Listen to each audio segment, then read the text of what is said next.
Magandang araw, Bagong Pilipinas. Narito ang Police News Express sa oras na ito. Sa kasalukuyan po, nandito po tayo sa Mindiola kung saan ipinakita ng pambansang pulisya ang pagiging profesionalismo at paghahanda sa National Peace Rally. Naging payapa at matiwasay ang idinaos na National Peaceful Rally. Ito ay taliwas sa magulong demonstrasyon noong ika-21 ng Setyembre 2025 kung saan maraming nasugatan at nagkaroon ng tensyon sa pagitan ng rallyista at pambansang pulisya. Kaya naman, ginamit ito ng kapulisan bilang aral, kaya ngayon ay mahigpit ang kanilang seguridad kasama ang crowd control units at medical teams.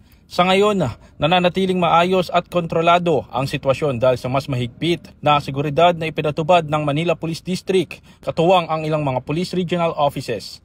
Dahil sa maagang paghahanda, koordinasyon at disiplina ng mga dumalo, natapos ang rally ng walang anumang naitalang insidente.